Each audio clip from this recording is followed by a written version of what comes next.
Hello viewers, welcome to our channel. నేను మీ చరణ్ పరిమి. ఇప్పటిదాకా హైడ్రా అనేక అక్రమ కట్టడాలను కూర్చుకుంటూ వస్తుంది. హైదరాబాద్లో ఆ చెరువులు కుంటలు ఆక్రమించి కట్టిన అక్రమ కట్టడాలను కూలుస్తూ ఉంది.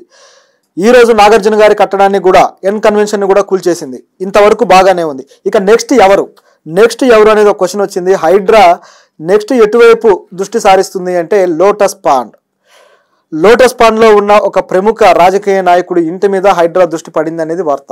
ఎందుకంటే ఈ నాయకులు కూడా లేక్ వ్యూస్ అని చెప్పేసి ఒక లేక్ వ్యూ బాగుంటుంది అన్నట్టుగా అనేక ప్రాంతాల్లో లేక్స్ దగ్గరే వాటిని ఆనుకొని అపార్ట్మెంట్స్ కొని కట్టిన పరిస్థితులు ఉన్నాయి. లేక్ వ్యూ విల్లాస్, అలాగే లేక్ వ్యూ అపార్ట్మెంట్స్, ఇటువంటివన్నీ కూడా కట్టుకుంటూ వచ్చారనమాట గత కొద్ది కాలంగా. ఈ లేక్ వ్యూలు అన్నిట్లో 90% ఆ లేక్స్ని ఆనుకుని లేదా లేక్స్ని కొంత ఆక్రమించుకొని కట్టినవే. సో దీనివల్ల వీటిని కూల్చడానికి హైడ్రా అయితే చాలా సీరియస్గా వర్క్ చేసుకుంటూ వస్తుంది. ఈరోజు నాగార్జున గారి ఆ ఎన్ కన్వెన్షన్ కూల్చేశారు. అయితే దాని విషయంలో నాగార్జున గారు కోర్టుకు వెళ్తాను అని చెప్పేసి అల్టిమేటం కూడా జారీ చేశారు. సో అది అక్రమంగా కూల్చేశారు, నాకు నోటీసులు కూడా ఇవ్వలేదు, గతంలో కోర్టు దీని మీద స్టే ఇచ్చింది కదా, మీరు ఏ విధంగా కూలుస్తారని చెప్పేసి కూడా నాగార్జున గారు గట్టిగా అడిగారు. అయితే ఆయన మీద సోషల్ మీడియాలో వచ్చే దుష్ప్రచారం కావచ్చు, ఆయన అక్రమంగా కట్టాడు అని చెప్పి ఆయనకి ఒక నెగిటివ్ ఇమేజ్ తీసుకురావడానికి వచ్చే ప్రయత్నంలో ఇదంతా జరుగుతుంది అన్నట్టుగా ఆయన వ్యాఖ్యానించి ప్రజలకు తప్పుడు సంకేతాలు వెళ్ళొద్దు అని చెప్పేసి నేను ఒక ప్రెస్ నోట్ రిలీజ్ చేస్తున్నానని చెప్పేసి ఆయన ప్రెస్ నోట్ కూడా రిలీజ్ చేశారు. ఇది నాగార్జున గారికి సంబంధించిన విషయం. అయితే ఇప్పుడు ఈ లోటస్ పాండ్ సంగతి ఎందుకు వచ్చిందంటే, లోటస్ పాండ్ కూడా సపరేట్గా గతంలో డెవలప్ చేశారు వైఎస్ఆర్ గారు ఉన్నప్పుడు. సో ఆ టైంలో లోటస్ పాండ్లో జగన్ గారు ఒక ఇల్లు అయితే కట్టుకున్నారు. ఆ ఇల్లు అలాగే ఆఫీసు, ఈ రెండు కూడా అందులో ఉన్నాయి. అంటే ఒకవైపు ఇల్లు ఉంటుంది, ఒకవైపు ఆఫీసు లాగా మెయింటైన్ చేసుకుంటూ వచ్చారు. సో ఇది భారీ స్థాయిలో కట్టడం జరిగింది. అక్కడ లేక్ని కొంత ఆక్రమించి కట్టారు అనే వివాదం అయితే ఆ రోజుల్లోనే నడిచింది. ఆ తర్వాత కూడా కొద్ది రోజులు నడిచి సద్దుమణిగిపోయింది. జగన్ గారు ఆ తర్వాత గవర్నమెంట్ ఏర్పడిన తర్వాత ఆయన రాజధాని ప్రాంతంలోనే అంటే విజయవాడ దగ్గరలోనే ఉండాలి కాబట్టి ఆయన తాడేపల్లిలో ఒక పెద్ద ప్యాలెస్ కట్టుకొని అక్కడ ఉంటూ ఆయన పరిపాలన అయితే చేశారు. సో తాడేపల్లి అనేది మంగళగిరి దాటగానే అక్కడ ఈ ఏదైతే యూనివర్సిటీ క్యాంపస్ ఉంటుందో నంబూరు, సో ఈ రెండింటికి మధ్యలో ఉంటుంది. సో నేను క్యాంపస్లోనే చదువుకున్నా కాబట్టి నాకు అది బాగా తెలిసిన ప్రాంతం తాడేపల్లి హైవే.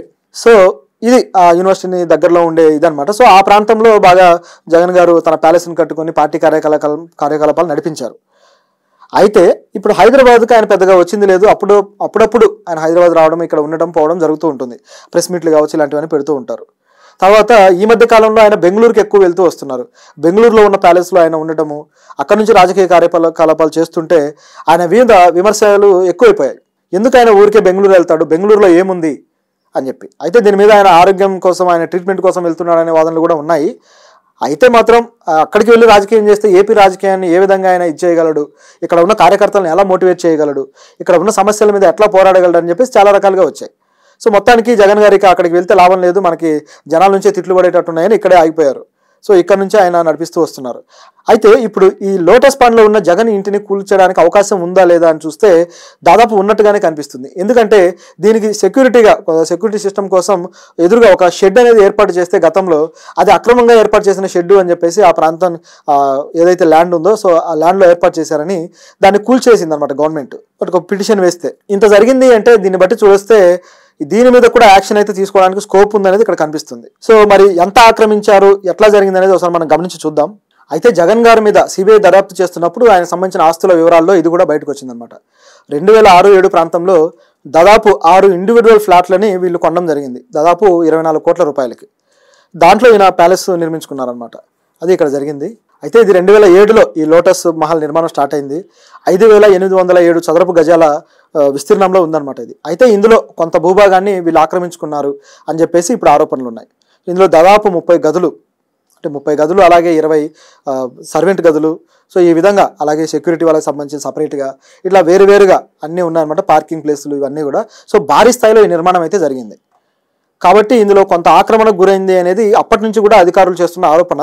అయితే ఆయనకున్న ఇన్ఫ్లుయెన్స్ వల్ల దాని మీద ఎవరు టచ్ చేయలేదు. గత ప్రభుత్వం కొంత విమర్శలు అయితే చేసింది కానీ దాని జోలికి అయితే వెళ్ళలేదు. సో ఇప్పుడు మాత్రం ఖచ్చితంగా యాక్షన్ తీసుకోవడానికి అవకాశం అయితే ఉంది.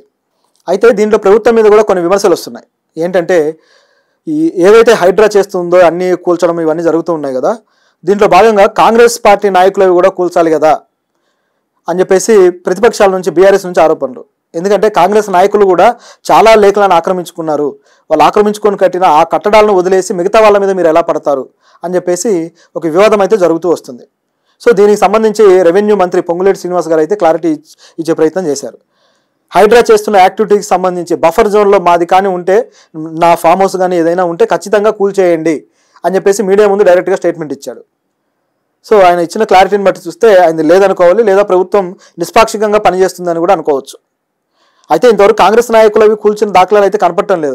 కొద్దిగా వాల్స్ కూల్చడమో లేకపోతే మరొకటి జరుగుతుంది, కానీ పూర్తి స్థాయిలో కాంగ్రెస్ నాయకులకు దెబ్బ అయితే పడడం లేదు. కాబట్టి డౌట్ అయితే వస్తుంది. మరి ఈ డౌట్ను క్లారిఫై చేయడానికి రేవంత్ రెడ్డి గారు మరింత అగ్రెసివ్గా లేదా మరింత నిష్పాక్షికంగా తీసుకువెళ్తారో లేదో చూడాలి. ఎందుకంటే ఇందులో ముఖ్యంగా హైడ్రా కమిషనర్ ఎవరైతే రంగనాథ్ గారు ఉన్నారో ఆయన ఇందులో కీలకమైన వ్యక్తి. ఎందుకంటే ఆయన ఏ పక్షంలో కూడా ఆయన పక్షపాతం అనేది చూపించట్లేదు, నిర్దాక్షిణ్యంగా వెళ్ళి పని పూర్తి చేసుకొని వస్తున్నారు. కాకపోతే దీంట్లో చట్టపరమైన చర్యలు పాటిస్తున్నారా లేదా అనే క్వశ్చన్ అయితే వస్తుంది. ఎందుకంటే నాగార్జున గారి కన్వెన్షన్ కూల్చేటప్పుడు ఆయన ఈ నోటీసులు కూడా ఇవ్వలేదు. సో నోటీసులు ఇవ్వకపోవడం అనేది తప్పు అవుతుంది. రెండోది, కోర్టు స్టే విధించిన దాని మీద కూల్చేయడం అనేది కూడా మరి వీళ్ళ యాక్టివిటీ మీద నాగార్జున గారు కోర్టుకు వెళ్ళే అవకాశం బాగానే ఉంది. సో ఇలాంటివి కూడా వాళ్ళు చెక్ చేసుకుంటే బాగుంటుంది. సో వీళ్ళకు మరి హైడ్రాకి దెబ్బ పడబోతుందా, లేకపోతే నాగార్జునకి దెబ్బ పడబోతుందా, ఇప్పుడు తిరిగి జగన్కి దెబ్బ పడబోతుందా, ఇవన్నీ చాలా ఆసక్తికరంగా మారాయి. ఒకవేళ ఇది కానీ జరిగిందంటే